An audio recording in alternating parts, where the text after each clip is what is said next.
I think one of the main blockers for people getting into astrophotography is cost. There is some serious gear out there that can set you back thousands of pounds, with some people even lucky enough to have an observatory in their own back garden. But I'm here to tell you that you don't actually need any of this stuff if you're just getting started in the hobby.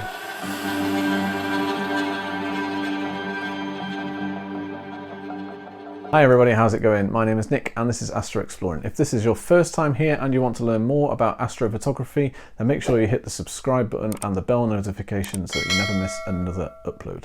Also, if you could give the video a thumbs up, that also really helps me out. Thank you. So today we are taking it right back to basics with astrophotography and just talking about what do you actually need to get started in the hobby. There is so much gear out there, it can be a very daunting prospect for a beginner. So I'm here to tell you what you can start out with if your budget is tight. This video is the first in a series of videos where I'm taking it right back to basics for astrophotography, and we're talking about simply just getting out there and taking your first ever picture. As we progress through the series, these videos will start to get slightly more complicated and add in some extra equipment such as a star tracker, a telescope, some auto guiding equipment, and all of these sorts of things. So be sure to keep a watch out for those videos as well. So what do you actually need to get started? Well, you'll definitely need a camera.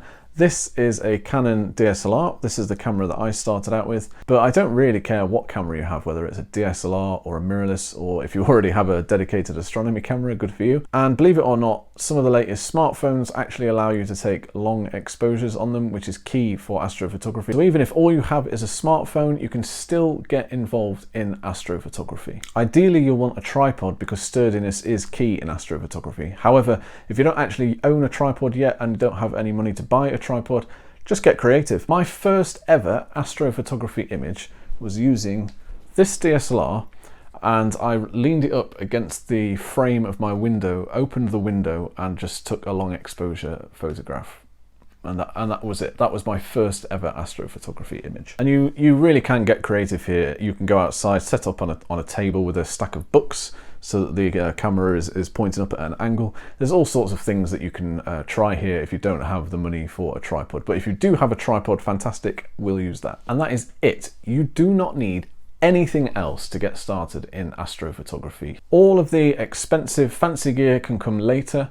If there's one thing that I've learned about astrophotography so far, it's that it's not good enough to just set your camera to auto, point it up at the sky and take a picture, because you're not going to achieve the sorts of results that you're going to want to be after. You are going to need a basic understanding of the camera that you're using, so let me break it down for you.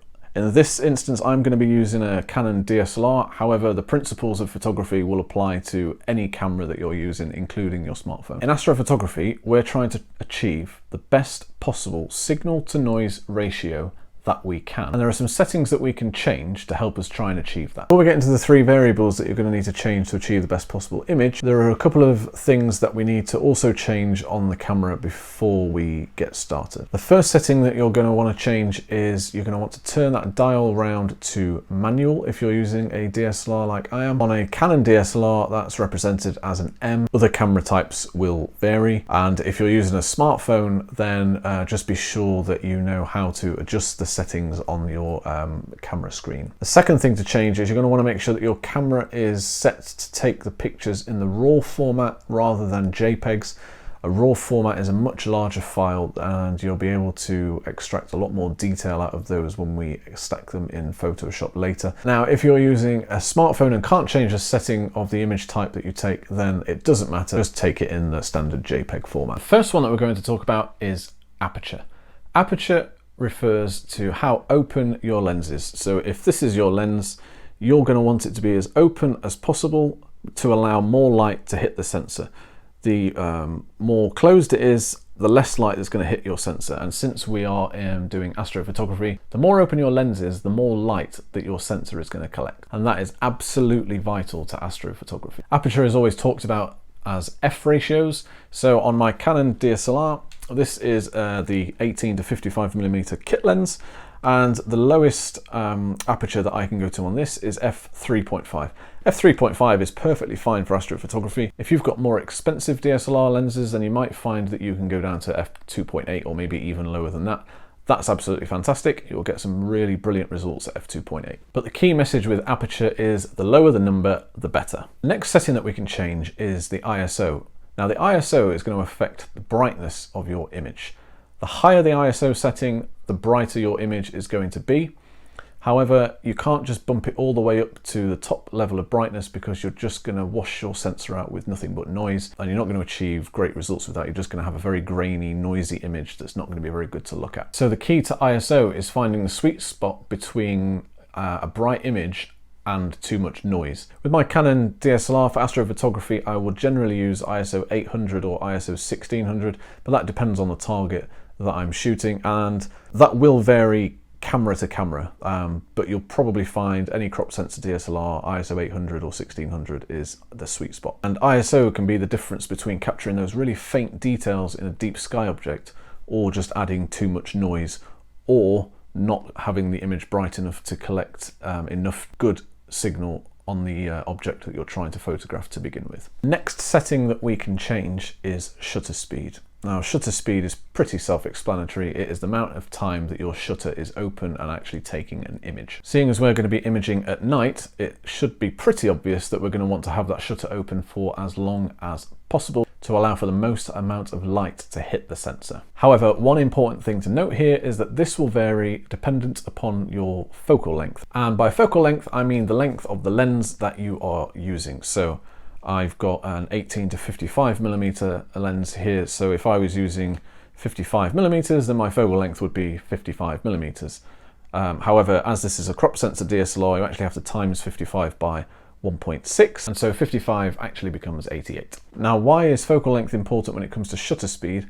Well, that is simply because of the rotation of the Earth, the more zoomed in you are, the quicker that you'll start to get star trails across your image. And so with shutter speed, the trick here is to find the sweet spot between pinpoint accurate stars and star trails, and somewhere in the middle there will be a time that you can expose for before you get star trails, and hopefully that is a reasonable amount of time so that you can capture as much light as possible. Since we're keeping this video really simple, we're going to assume that you're not actually using a star tracker here to counteract the rotation of the Earth. Now, and some people are going to hate me for this, there is a rule of thumb called the 500 rule.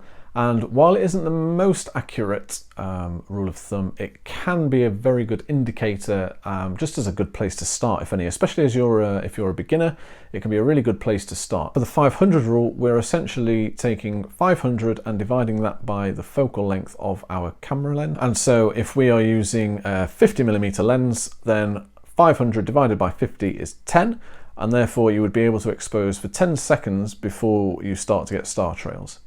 In theory, in practice, that may not actually be true, but it gives you a very good starting point.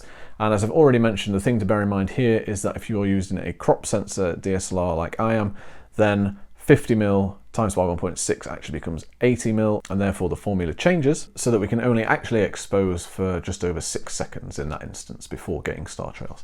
Again, that's in theory.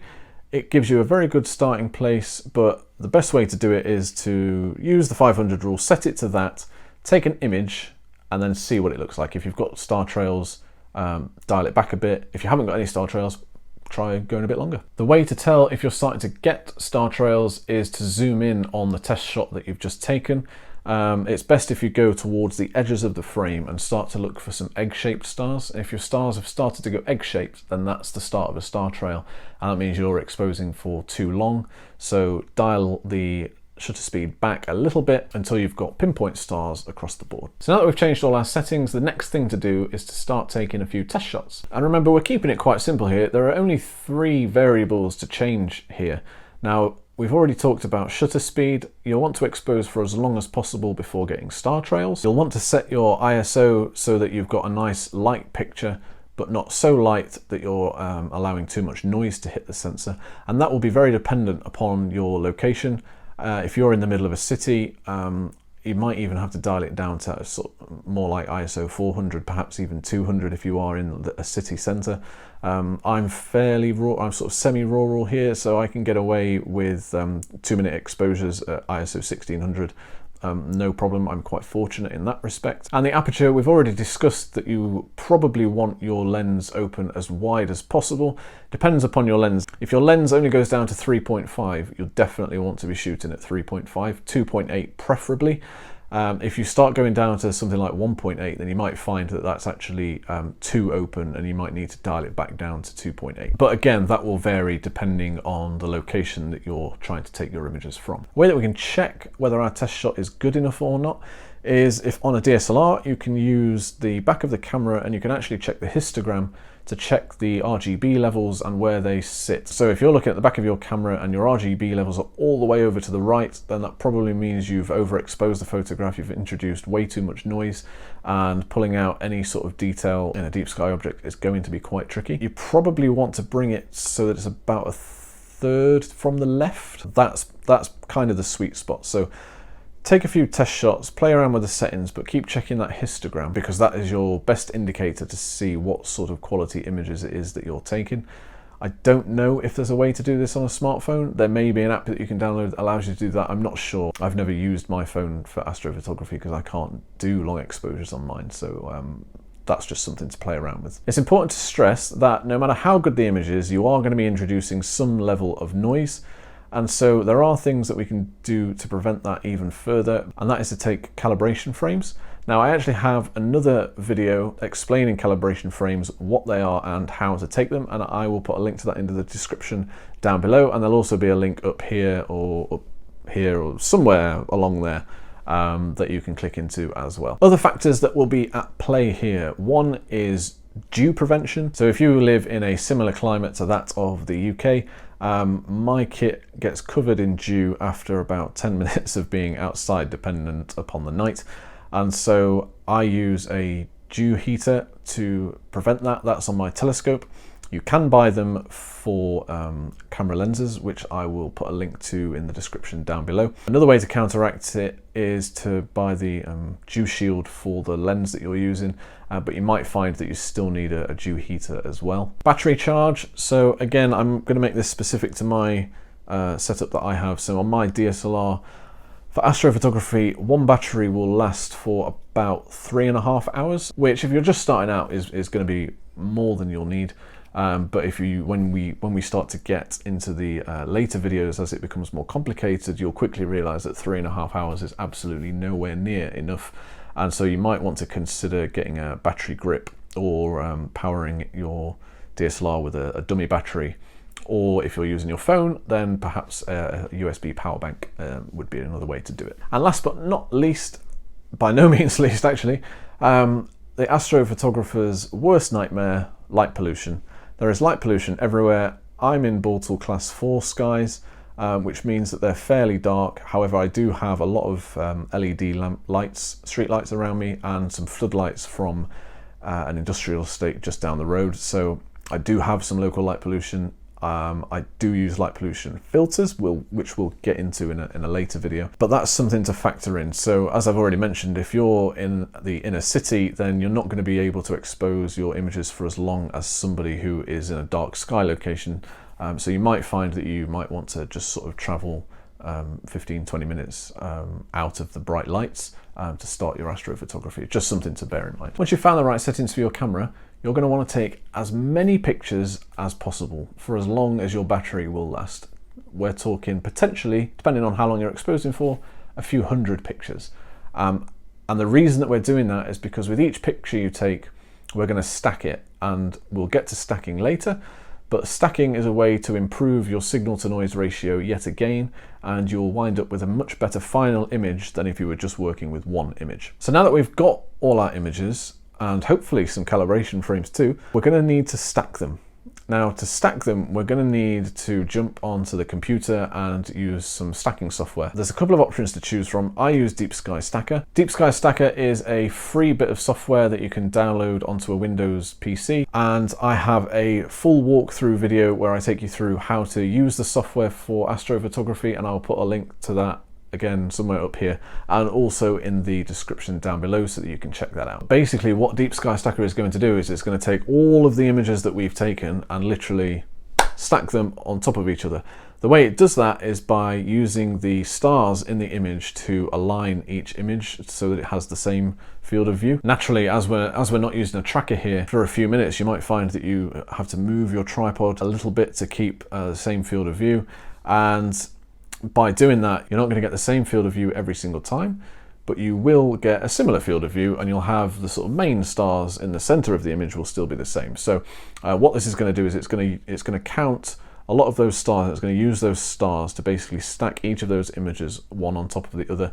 And if you've taken calibration frames, then what you've done there is you've captured a lot of different types of noise, and it's going to take that noise and it's going to reduce it from your final image to give you hopefully a nice, smooth, clean image to work with. Once we've stacked all our images, it is now time to move over to some post-processing software. There's loads to choose from. I use Adobe Photoshop. I appreciate if you're just starting out in the hobby, you may not want to pay for your software. There is a free software called GIMP that you can use. I know quite a few people that in astrophotography that still use that, and it's a great way to get started. It's free, it's got all of the same sorts of functionality, so you can't go wrong there. What we're going to do in post-processing is we're going to start stretching the data in the image to pull out those finer details. A lot of people, when they first start out, think that this is cheating a little bit by running it through Photoshop or whatever software you're using, and stretching the data to the max and things like that. They kind of think that that's cheating. However, worth bearing in mind, we're not adding any false data into this image. All of that data is already in the image. You've captured that data. What we're doing is we're just pulling it out from the background so that you can actually see it and share it with all of your friends and family to show off at how amazing you are at space photography. And I can tell you, if you're an Instagram, Facebook, Twitter user or whatever, then every single astrophotography image that you see on those bits of social media have all been run through post-processing software, whether that be Photoshop, GIMP or whatever. Once you're happy with post-processing, the next thing to do is to save the image somewhere and share the hell out of it. Share it everywhere, hashtags, all sorts of stuff. And feel free to tag me in your images, whether that be on Facebook, Twitter or Instagram. I am at AstroExploring across all platforms.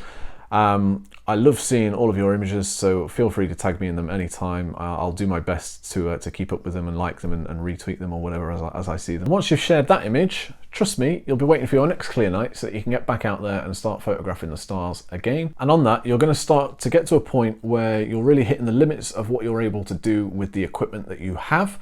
And so in the next video, we're going to be talking about star trackers so that you can actually start to counteract the rotation of the Earth and expose for even longer, up to 2.5 minutes even, so that you can really start taking some amazing images that you'll be able to share, and you'll feel really proud to share them. So make sure that you stick around for that video. Remember to hit like, subscribe and the bell. My name is Nick and this has been Astro Exploring. Thanks for watching.